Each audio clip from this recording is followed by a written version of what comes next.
internationally renowned Nigerian female drummer Ara has stirred emotion as she shares the story of how she went from grass to grace for the first time in Lagos. The singer, drummer, who recently launched a reality show, revealed that her 2019 struggle was the biggest motivation for her current philanthropic work and now her sole purpose for existence. Ara disclosed that the goal of a reality TV show was to help young area boys and girls get off the street, rehabilitate them, and reintegrate them into the society. Aralola Olumuyiwa, better known as Ara, for the first time, shared her story of how she lost everything and went flat broke in 2019. The Ace entertainer disclosed this at the unveiling of a reality TV show, Eko Inspire Me, the losing everything from her cars to a landlord throwing her out of her house and not knowing where her next meal would come from, were huge inspirations to make her want to give back to the society. And that is what the Lagos State government is investing so much money in all of this, getting people like Ebony and the others to train our young people in script writing, in acting, in editing, and so many things. At present, we have renovated about 9 youth centers in Lagos. And when you see these youth centers, they are very beautiful to behold. In Ikorodu, in Efe, in Igondo, on Lagos and Hill. They are all there with very good modern sporting facilities where these guys can be encouraged to go and exercise their talents and show the kind of skills that they do not even know that they possess within themselves. So I would like to encourage her that what she is doing today is like a seed. You sow it, you may not even know yourself how big it's going to be in future. I'm damn too sure that considering the kind of problems that we have around us, not only in Lagos, it's like that in all the cities of the world. So they mentioned names of celebrities, of stars, footballers, but one of them stood out. He said he wanted to be like Professor Wole Soyinka. So I'm like, Professor Wole Soyinka, how? He said, Baba Eman Jabo, boy, me not my Jabo. And I'm like, wow. So you want to go to school? He said, yes. Tibaran your in school, my law. Where are your parents? Said he was orphaned. Then one of them said he had a stepmom. His mom was late, and the stepmom sent him out of the house. He came from Kwara, so on and so forth. So there and then, it touched my heart because I'm a mother of a young boy. Boys are very willing to accept one of their own immediately. Once they see that you're a street boy that has no way out, they will bring you in. There's a brotherly love or brotherliness that just unwritten rule of the street that says you must protect that boy that is on the street. They protect their own. And immediately they take you in like that, they start providing for you. You have no choice but to become one of them. So sometimes we should caution our law enforcement to be careful how they quickly just dispense people into prisons and jails.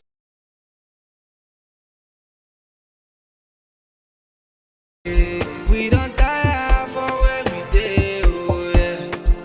Now so promise and fail, oh yeah. And we don't wait. PDP don't come again. Jando malo le she alama tele o. Jando for governor. Jando under PDP. Jando 2023. Jando alama tele o. Jando for governor. Jando for Lagos. Jando for everybody. Yeah. Jando Jafeku. Fight for Lagos. Jando Jafeku. Fight for Lagos. Jafeku. Vote Dr. Abdulaziz Olajide Adediran Jandor as Governor of Lagos State. PDP! Power to the people!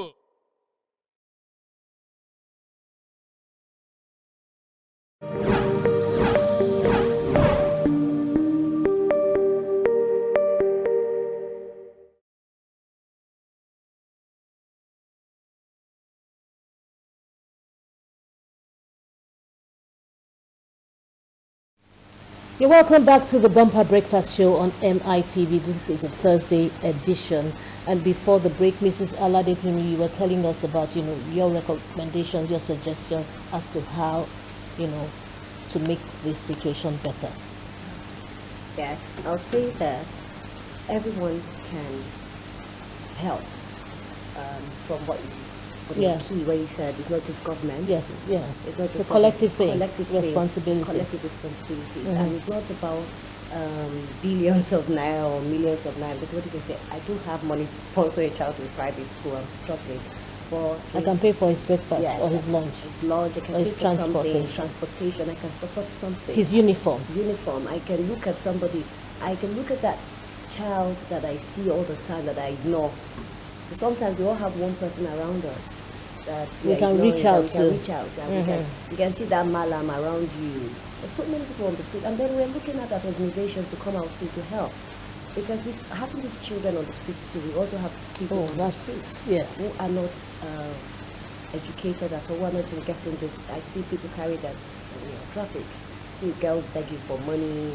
And boys some women carrying their babies. And so when did that child, and that's to tell you that that mother too didn't get the opportunity to be educated too.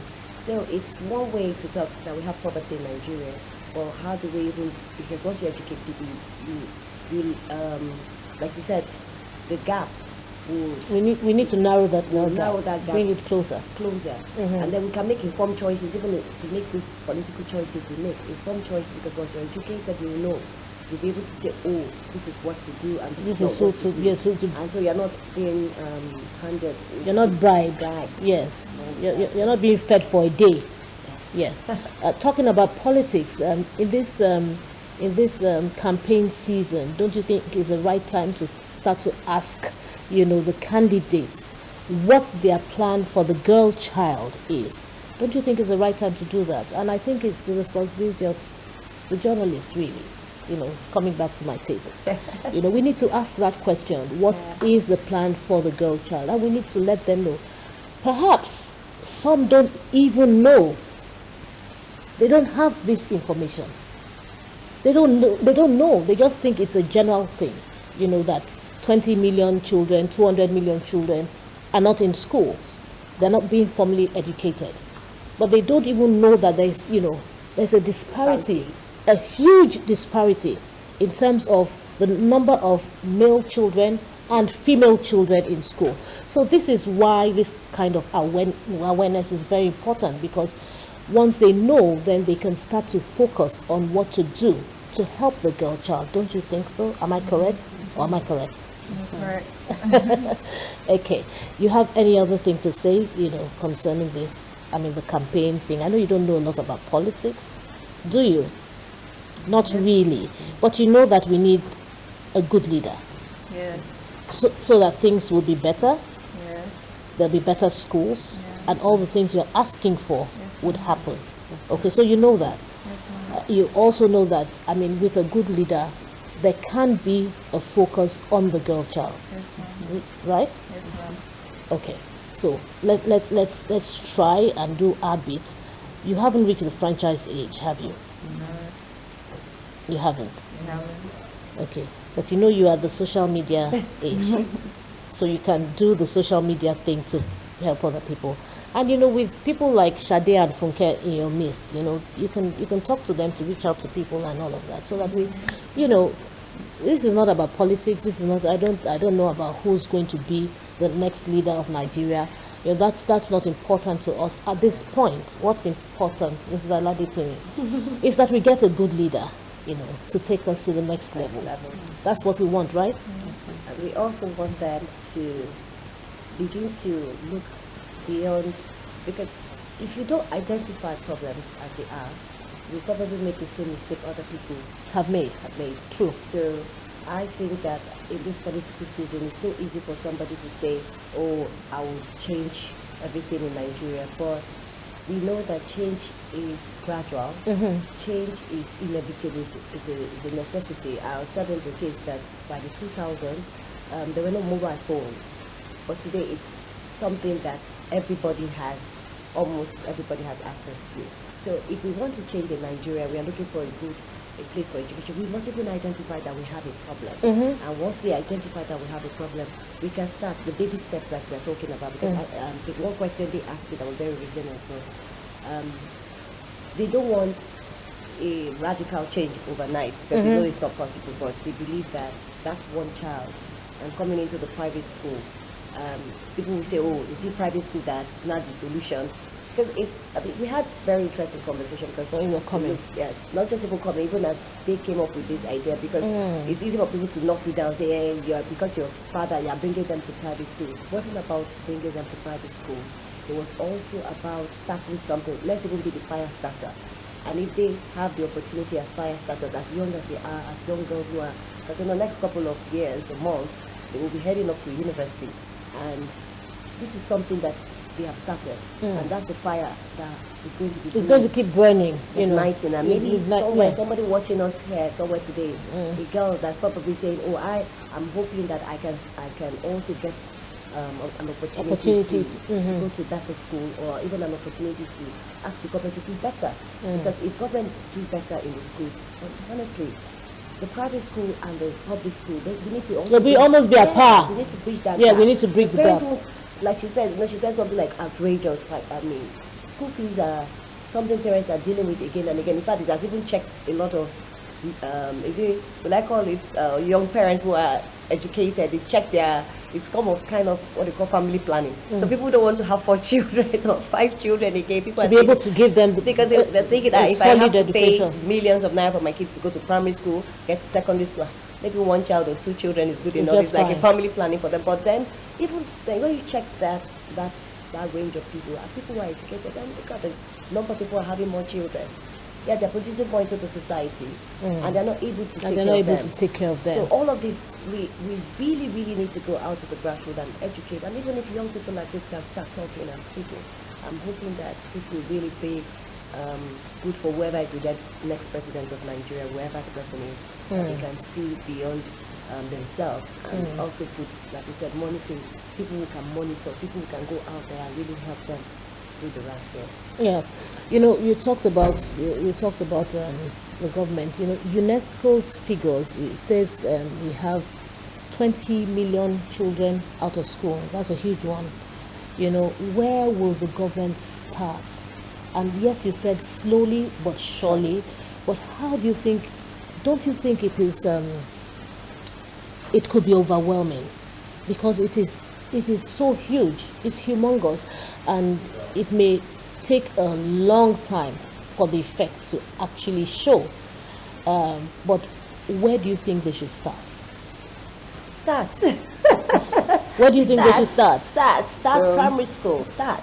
I think personally, it's not just about where and how. Because they are not the only one that we are not leaving this to them only. They can partner with organizations. They can start renovating the schools, start awareness campaigns. The social media in this 21st century is a powerful tool. If they use it well, they can, bring more students, create awareness, empower more people, empower more females, bring more females, bring more males. In fact, students in general off the streets, bring them to private schools, public schools. They just need to start from somewhere. They need to start small. It's not just something that. But sometimes when you're on the outside looking in, the picture is completely different. When you're on the inside looking out, it's a different picture. So we're, as much as we're clamoring, that the government needs to do certain things. If the government comes up and says, okay, we're going to do the schools, we're going to equip the schools, but we will subsidize the school fees. Having said that, the school fees is going to be X million naira. Aren't we back to square one? I mean, they're not going to be able to afford it.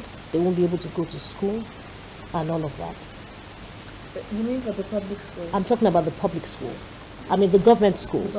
So the government schools, we say, okay, the already established schools, equip them, and standardize them, bring them up to a standard where we know that when a child is going to school, the child is going to learn and have, access to the things that will help the child learn, get a formal education. Now, if the government does that, but at the same time government comes out and says, we're doing this, but it's costing us money, therefore we're going to have to ask you to pay, a very reasonable sum for school fees so that we can continue to maintain the school at the level that you expect. Reasonable sum. Well, yeah, what is reasonable is relative, really, because they know how much they're spending, they know how much they can subsidize, and so whatever it is they're asking for, it's either you can pay it or you can't. I think it's no break. So for people who have not eaten, Okay, but the reason why people take their kids to government schools to government schools is because the private schools are expensive. True. So if the government schools are starting to cost a little bit more than some private schools. No, not more than some private school. We're just saying that like a minimal fee. They say, okay, well, let's just say 100,000, for example. What's 100,000 to what you pay? I don't know what you pay, but I'm just assuming, you pay in the millions. Okay, so what's 100,000 to the millions that you pay? But 100,000 to the man who cannot have breakfast, who can't have lunch and dinner, is a whooping sum of money. So now you reduce the number of students. So I bring back to the question. So that way we want to find a solution before we leave here, a reasonable solution. I'm just playing the devil's advocate. Do you understand? I'm giving you another scenario. That was a very smart. Yes. So I'm playing the devil's advocate. Let us bring up a solution. Let's come up with a solution here before we leave. So what do you think the solution would be? Could be. Yeah, for me, I think that it's neither here nor there. Right. Also coming back to government knows that there are certain amount of money that you have to put into society to make it better. Now, are we putting the right? I tell them in school, one of the things we're dealing recently with is effectiveness. You can be busy but not effective. True. You can be spending money but you're not effective. Let's even go back to the contracts or whatever government is releasing for education or whatever amount of money being released for education. Is it truly wisely spent on the right kind of things for the students in the schools? If your roofs are climbed every day, that means the people who built those things were not properly managed.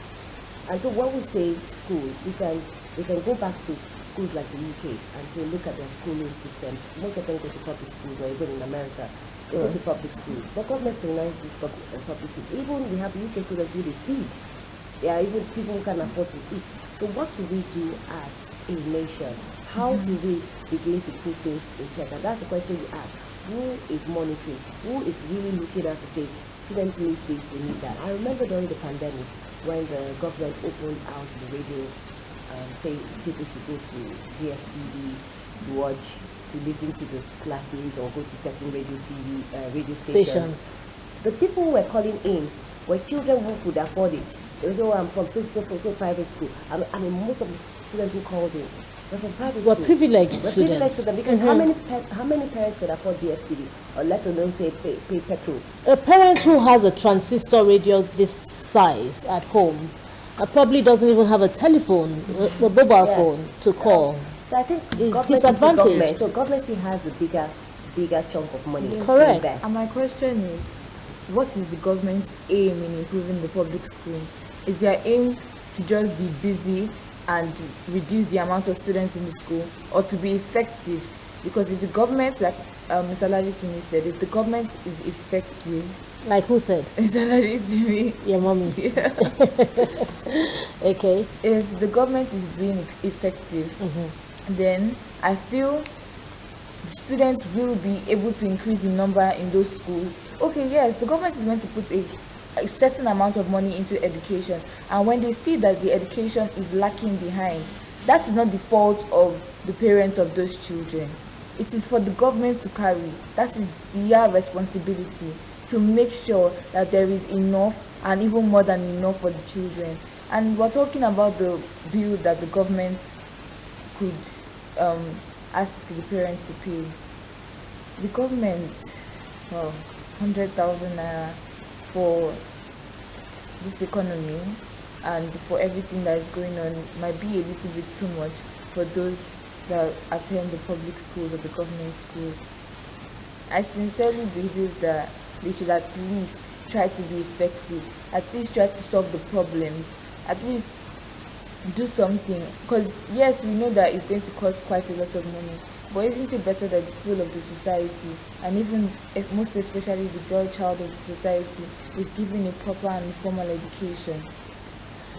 Okay, Barakat, what do you say? Well, I think they need to invest, sacrifice to get back, because when they invest into the schools, they're not just doing it for, because obviously these children are going to come back, they're going to be grateful, they will want to serve the country or the hand that fed them. Well, not all of them, because as we're saying, most of them will, some will, because they can't afford private unis or because they can't afford private universities, they still go back to public universities. And fortunately, the government pay a lot of attention to private universities, which is, to public universities, which is quite surprising given the lack of attention they seem to not give towards secondary and primary schools. But what I'm trying to say is that these children, like most times, they still come back because they're still within the country, they still work in the country, they still contribute to the economy, they still contribute to the labor force and all that. Yes. Okay, who's the government really? Yeah. Who's the government? We are the government. Now, and this is not me talking for me. So I'm playing the devil's advocate again now. So the government are people, individuals, who take to the table what they have with them, what they know, what they can give. That's what they take. Now, so they come from different backgrounds. They've seen life differently. You cannot give what you don't have. That's on the one hand. On the other hand, we have the government makes its money by generating revenue internally. So taxes. How dedicated are we to paying our taxes? Question. So you want to take? Are you giving? And this is just, these are some of the challenges that the government may be facing. Everything. Do you understand? So, but if we all grow up, knowing what to do, which is right, and when we do it, probably we won't be where we are now.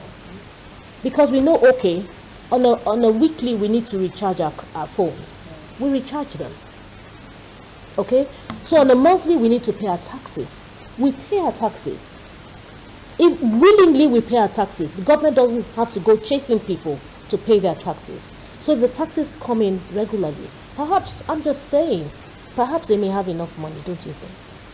So I think it's really a two-way traffic. It is. So we can make all the demands we want to make from the government. And yes, the government must do certain things to make sure that its citizens are comfortable. There are certain needs. These are not wants now. Education is a need. Okay? So feeding, the citizens should feed, they should be sheltered, they should be educated, and there's a list of the needs of citizens of countries. So these are our needs. But we also need to help the government. We need to help the government. And I'm glad that you are coming from a good background. You know these things to do. So don't grow up to be one of those who will have a bill of 10 million naira to pay for taxes, and you would give a 500,000 bribe underneath the table to be able to avoid paying those taxes. We want you to grow up, to be good citizens of this country.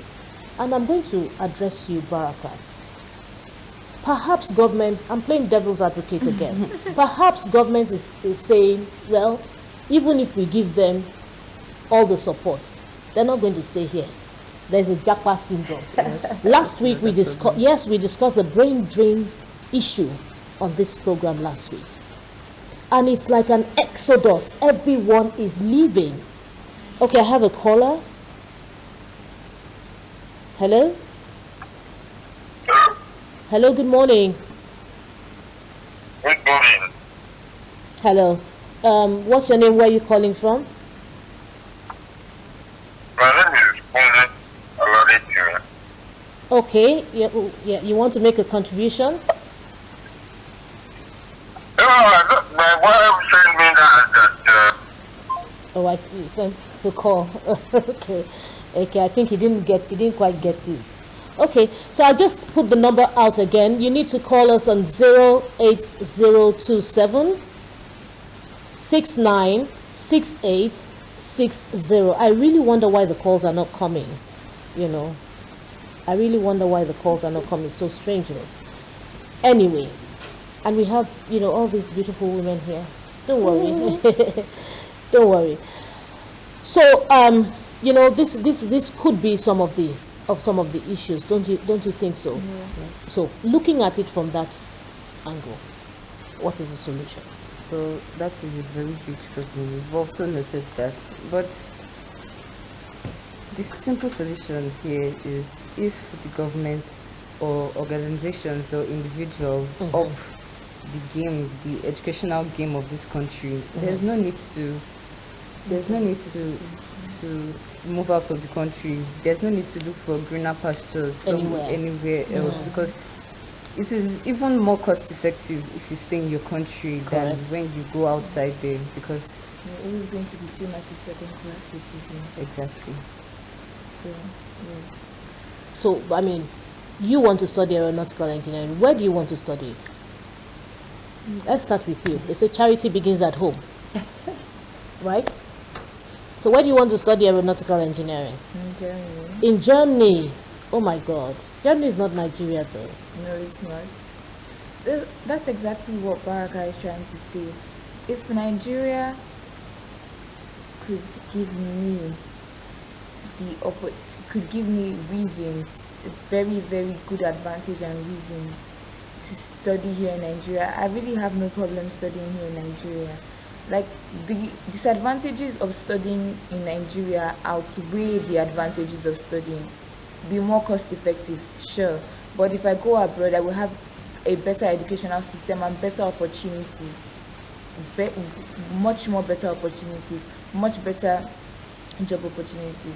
Here in Nigeria, we don't have a Nigerian airline anymore, if you remember. A national carrier. Yes, so where am I going to work? Okay, Baraka. I want to hear you. I want to see you look at the camera, and I want to hear you talk from both sides of your mouth, because you've spoken from one side, and now let me hear you speak from the other side, and I'm going to just box you in. Okay? So where are you going to study your aeronautical engineering? Well, where do you intend to?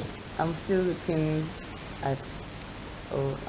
forward to studying in America. In America? Yes. Okay. So you're looking forward to studying in America, but you want government to take care of children so that they can stay in and, do the things they should do for government? Well, as I said earlier... Can't you be the first one to start that movement?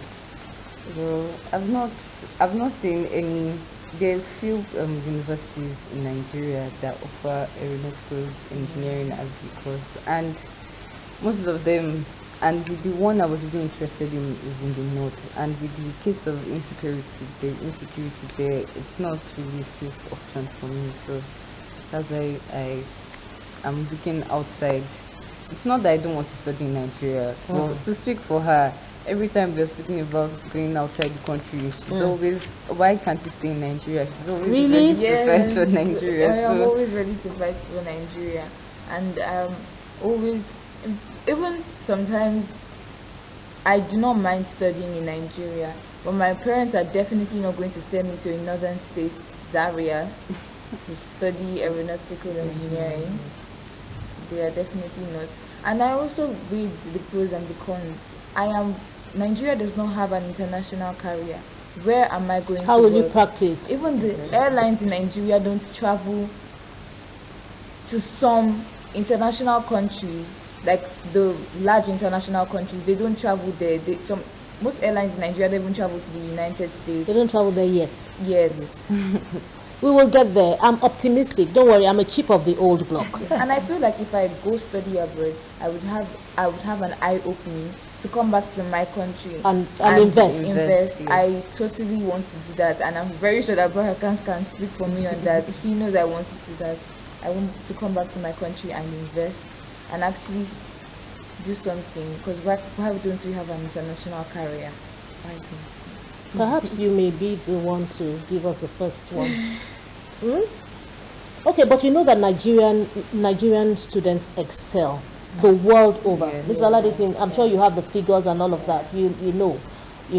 So what is it that we are doing right here in the education sector? Yeah, in terms of, we have very good teachers, and that's why you just said something earlier. You talked about brain drain. It's amazing how you can hear them. The children, our children are well nurtured in school. Even in the public school, we have good teachers, we have good hands. But if you don't have something that will make it better, if you don't have something that will enhance them and make the children want to stay, they just give up. So I think the government should put more money in education and monitor it properly, see it grow, nurture it. Don't put children at home for 8 months. Students at home for 8 months. Don't allow students to feel like going to school even is a hurdle. You have to be in school is a tax. You struggle through it. You have 80 students in a class. You don't have a board. You have a wall that is painted. You don't have chairs. You don't have simple things that will make people comfortable. They're smelly. The whole environment. So at the end of the day, they are also going to come to compete with one another. So it's a tough one. I think by and large, the educational system in Nigeria is still good. And we hope more can be better. It will be better. I'm very optimistic. And so we want to round up by calling on the government, to focus more on the education sector. We need better schools, we need better quality and standard of education, and we know that the government can do it, and we pray that they will start to do it soon. We also call on the citizens of Nigeria, to play their part as well. Life is give and take.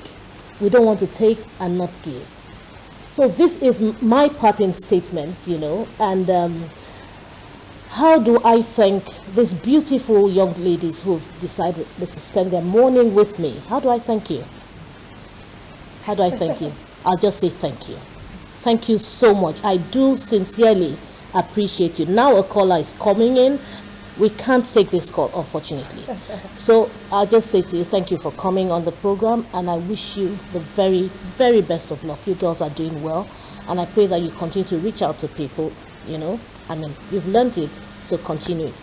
Mrs. Alade Timi, thank you so much for coming. So much for having us. Thank you so much. And I know that for those who have watched this program, they have learned 1 or 2 lessons, and I'm sure that they will give back to society as much as they expect government to give to them. Thank you for watching, the Bumper Breakfast Show on MITV this Thursday morning. My name is Tom Aderile. It's been my greatest pleasure presenting the program. I hope to see you again, same time, same station next week. Have a wonderful week and a wonderful weekend. God bless you, and see you next week. Bye-bye.